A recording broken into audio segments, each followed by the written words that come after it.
Miezi miwili iliyopita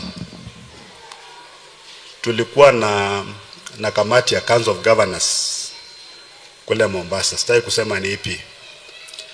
Hatukuwa magavana wengi, tulikuwa na magavana karibu 10 hivi. Na kati ya magavana 10 karibu 4 walikuwa natoka Rift Valley, bonde la Ufa. So mimi nilienda kuchelewa kwa sababu ndege pia ilichelewa. So nikaenda, walikuwa wameendelea, nikafika in the afternoon. Walikuwa karibu wanamaliza, so nikapewa nafasi nikafanya my contribution. Alafu wengine walikuwa nakimbia wanarudi na Naivasha, kulikuwa na another workshop. So wala ambao tulibaki pale tukaenda kunywa chai pale. So kuna governors wawili wakaniambia kwamba governor, umeona magavana wanakuwa harassed. Wengine wanataka kufanyiwa impeachment. Kuna yule wa Bometi alikuwa ameshikwa kusema kwamba ako na ufisadi. Kuna ule wa Turkana pia alikuwa amekimbizwa. Governor mmoja ambaye sitaki kutaja jina lake maana pia alikuwa ameogopa sana, akaniambia, "Governor, these people are going to arrest you." Wengine walikuwa wananiambia bwana Natembeya, bwana hii siasa unapiga, aishwa uko na hakika hawa jamaa watakuacha. Walikuwa wanaongea ni kama wana guess. But that colleague told me in no uncertain terms kwamba these guys are going to arrest you. Hii maneno umeona yote wanafanya kule kando tu. Hawataki waonekane kwamba wamekulenga, but they are going to arrest you. So mimi nikamwambia wanaenda kunishika kwa sababu gani? Why are they going to arrest me? Akaniambia wanasema kwamba you lecture the president. Wanapiga president msomo. So I wondered, maybe nime lecture president wapi? Then after that tukaanza kusikia wanasiasa wanasema Natembeya anaenda kushikwa. The last one mwingine akasema hata kuna court order Natembeya anaenda kushikwa. Mimi nilikuwa na dismiss hii mambo nikifikiri kwamba ni story tu. And indeed hawa jamaa wakaja wakafamia boma zangu zote, wakapiga search against the law of course, wakafanya uharibifu mwingi sana. Wale ambao walikuwa nyumbani hapa mimi nawashukuru sana, walikuja tu kwa na mama, maana hata hakuwa anajua nini kinaendelea, she was just crying. Kina mama sito wakaja pale wakampatia support. Mimi mahali walipata kule Nairobi kwa kilelesha ni apartment room, wanakaa hapo, nikaa Nairobi sita kwa hotel nakaa pale kwa apartment. Walipata nilikuwa peke yangu hapo, wanakuja watu karibu 15 na mabunduki. Wanasema wanataka kuja kufanya search. So wanafanya search kwa nyumba. Wako na search warrant, I understand the law. Baada ya kusearch hakuna kitu wamepata hapo, wanatuambia kwamba tunaenda kule kwa EACC. Naambia tunaenda kufanya nini kule, na hii sio not an arrest warrant. But if kuna kitu mmepata hapa na mmeamua kwamba inakuwa ni arrest kunishika, basi just follow the procedure tu, niambie yes you are under arrest and I'll just hand over. Mwenyewe hata kuambia niweke pingu kama mnataka kuni arrest because I understand the law. They were just rough, wakanisukuma hivi, wakanitupa kwa gari. Sasa wananipeleka kule, naanza kuulizwa vitu hata ambazo mimi sielewi because of speaking. Kuongea tu. Na katiba yetu ya Kenya nakubali Mkenya wote kuongea. We talk because we are allowed to talk. Na hii dunia hakuna mtu ambaye ako na monopoly ya knowledge. Hata kurani government ni harambee. Hata reverend hapa ako na church council ambao wanamuadvise. You can't have monopoly over knowledge. So wakati tunaongea haya mambo, kumbe kuna watu ambao wanakasirika. Na me I've just been raising pertinent national issues. Maana kama tuongei mambo inaharibika. So Reverend, kule kwa EACC, mkubwa wa EACC ni Reverend. Mtu ambaye amesomea theology mpaka PhD level. But does he really understand what happens there? Where watu wanakuwa regarded as guilty. They are presumed to be guilty until you prove yourself otherwise. But the law says you are presumed to be innocent until you are proved guilty. But these guys wakikuwa na hivyo, they have already judged you, you are guilty, you are a suspect, wanakubeba hivyo, wanakutangaza all over. And Reverend Oginde amekaa pale kama the chairman of that commission. Mtu wa Mwenyezi Mungu anaelewa how people are supposed to be regarded. I believe that Reverend aliwaja Biblia pale kwa mlango, akaenda kuwa chairman wa commission, anaangalia tu mshahara wake. Maybe baada ya his term ya miaka 6 atachukua Biblia ikitoka pale nje akituambia ni Mkristo. Ukristo wetu lazima ukuwe ni Ukristo wa kweli. So what I went through there was not good. Nastani kama natakana Mkenya wote apitie kwa when you fabricate things and then judge people. Hii yangu hii kuna uwezekano nitafungwa kwa sababu hakuna kitu nimefanya, lakini wamenipangia, wamesema alifanya hivi. So there's possibility ya kufungwa, it is there. And I'll say the truth, even the behind the bars. Kama nimefungwa bado nitaendelea kusema ukweli, because watu kama kina Mandela walikaa korokoroni miaka 27 and the message was still ringing in people's ears. We cannot be cowed. Now the experience I went through, kabla nimalize, yule kijana ambaye aliwao juzi anaitwa Ojwang, Albert Ojwang. Albert Ojwang amekufa katika mikono ya serikali. Maana walimtoa nyumbani kwa wazazi wake na kwa bibi yake alikuwa mtu hai. Lakini amefika kule anarudishwa nyumbani akiwa amekufa. Sababu ni kwamba alikuwa ameandika some post kwa social media with senior government officials. Again, freedom of expression. Now what I want to say here ni hiki. Mimi nimekuwa kwa serikali na mara nyingi watu wanataka kukupunish but they've got no evidence. So what they do, watakuwa kule korokoroni alafu wakuitia watu. Wanasema they are fellow suspects. They bring you wale watu ambao wanaitwa hardcore criminals. Alafu mnafungiwa pale ndani the whole night. I'm not saying that's what happened to Ojwang. But wakati nilikuwa county commissioner kule Narok, kulikuwa na mjumbe mmoja wa Emurua Dikir. Bado ni mjumbe anaitwa Johana Ngeno. Ngeno alikuwa anasumbua sana. Tukitoa watu kwa Mau anakuja analeta fujo. Siku moja akaja akapata askari wameka roadblock kwa barabara, those spikes. Alikuwa na MCA mmoja kutoka Narok South anaitwa Langat. Akachukua hizo vitu akatupa. Askari wakamshika wakamleta Narok. Wakati alifika Narok, mimi nikauliza maisisi ya hiyo alikuwa anaitwa Kariuki, huyu mheshimiwa vile amekuja hivi anashtakiwa na makosa gani?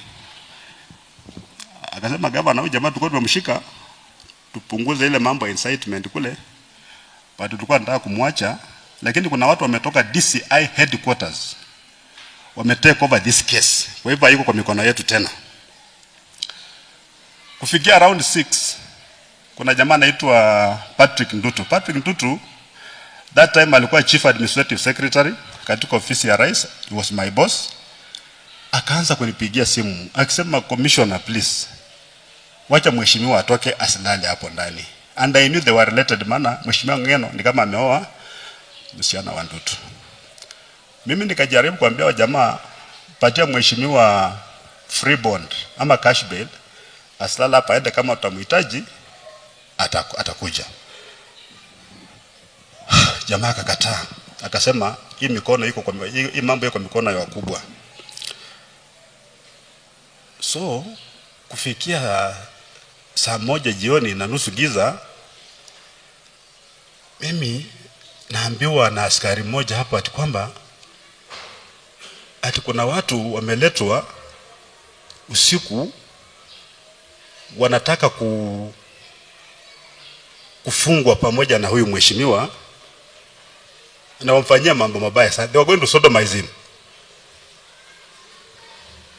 Wameleta jamaa ati anafika pale anaambia mheshimiwa ati mbona ananuka kama mwanamke usiku. So mimi I called that CCIO nikamwambia CCIO, this is the report I have gotten. We are the people who are in charge here. Kama ni haya maneno mtaka kufanyia mheshimiwa, I'm going to call a press conference hii. And I'm going to expose you. So akasema, what do we do, because in amri imetoka juu, I cannot release this guy. We agreed ya kwamba we create a scenario kwamba huyu mheshimiwa akikaa hapa kuna watu wanajimobilize kuja kuvamia police station. Kwa hivyo he cannot sleep here. Tukamchukua, tukamweka kwa gari, tukampeleka Nakuru. Yeye huwa analia kwamba nilipelekwa Nakuru usiku, walikuwa wanataka kuniua. But we were saving him from that humiliation and that disgrace. Because huyo mheshimiwa angefanywa mambo mabaya sana hiyo usiku. Now, huyo Juang kama hangekufa, his story will have remained untold. Maana angefanywa mambo mabaya, hiyo vituko yote afanyiwe, ikifika asubuhi anawekwa kwa gari na anaambiwa ukienda kuongea tena muandike tena, we are not going to kill you. Juang angeenda nyumbani, hagewahi kuongea tena, angenyamaza. These things are happening on the watch of government. The OCS will pretend kwamba it doesn't know what happens in police cells. Actually today, if you are thrown in a police cell, shukuru Mungu kama utatoka hapo. Hata mimi nikikuwa pale EACC walikuwa niambia utapeleka Natembeya Kilimani police station ama utapeleka kule Kileleshwa. Nikasema nikipelekwa kule, before something is done to me, ndajimaliza tu. I'll find a way of killing myself. Kwa sababu I knew what they were going to do to me. Luckily yule OCS yule wa EACC akasema Natembeya atoke hapa, maana kuna kitanda hapa, wacha atalala hapa. And all for what? All for what? All for what? We pretend we are a God-loving country. Sisi ni Wakristo sana. But the things which we do to each other are not good things. Sio mambo mazuri. We are just Christians wakati tuko kanisani. Tukitoka hapa nje tunaanza ukabila, tunaanza kufinyana, tunaanza kufanyana mambo mabaya. Tunangojea Jumapili ikifika turudi hapa tupige magoti tena tunajisafisha tena. Can we just live a Christian life? Na tupendane tu. The president is not above the law. Tukiambia rais kwamba hiki ni kibaya, hiki ni kibaya, ni kibaya. Just listen. Just listen. Because hakuna mtu ambaye anachagua kuwa president, hakuna mtu ambaye anachagua kuwa governor. We all come and beg for your votes. Mtu ajiri tupewe kazi tuwafanyie kazi. Na baada ya kupewa kazi tunakuwa wakubwa kuliko wale ambao wametuajiri kazi, hawezi kuongea, wakiongea watu wanafinywa, watu wameogopa. So me, I knew what was coming for me. Kama ningetaka ningetoroka. What was this so difficult about Reverend Okinde hata kupiga tuseme governor unahitajika hapa. Ama wewe ni mshukiwa, report mahali fulani, I'll have reported them myself. Singetoroka, natoroka kwa nini? So mazee Harrass watoto wangu, Harrass bibi, they have carried everything, certificates zangu za shule zote wamebeba, birth certificate watoto wamebeba, kila kitu, masimu. They carry everything, mpaka masuruali za ndani wanabeba. Sasa hiyo. What is that? All because somebody somewhere anataka tu onekane kwamba uko corrupt. And my people of Trans Nzoia, you know me. Ile kazi nimewafanyia kwa miaka miwili, huwezi compare na ile kazi ambayo Hayemba alifanya for 10 years. So let's wait and see the kind of evidence they're going to produce in court. Kwamba Natembeya amefanya hivi, amefanya hivi. Don't just abuse power because you've got the power to abuse power. So watu wetu tuendelea kuombeana. Kuna wale ambao wanasema Natembeya, ndugu zetu wa Luya, wale viongozi wanasema Natembeya ni kijana mdogo, haelewi siasa, tutamfunza. But vile tu mimi nimeanza kuongea mambo ambayo yanahusu watu wetu. Why don't you deal with me man to man? Mbona mnakimbia kwa polisi, mnakimbia kwa EACC na mnajifanya wewe ndio mmebobea kwa siasa? Ni kama yule mtoto mdogo anakuchokoza, ungefanya hivi anaingia kwa skati ya mama. So they are running back to government to do politics for them. Otherwise, watu wa Mungu, sisi tunaomba tu mtuombee. Tukue na ujasiri because everybody has been cowed. If you have been cowed, you've been bought. So then, nani ataongea kwa niaba ya mwananchi kwa sasa? Mimi nimejitolea. I'm ready. I've served this country for 26 years with distinction. I've been given state honors. They're not easy to get. I've done my bit. So the remaining bit, if it means to sacrifice even my life for the sake of our people, I am ready. So anybody who thinks they're going to cow me, especially when it comes to saying the truth, they're basically wasting their time, their valuable time. Tukubaliane tu kwamba we need to grow as a country, and for us to grow, we must work together as the good people of God that we are. So mimi nikipenda kushukuru Reverend kunipatia nafasi kuja kuongea na Wakristo wapendwa. Wengine nawajua, wengine ni wafanyikazi wangu kule kwa county, tunafanya nao kazi pamoja. Tuendelee kufanya kazi.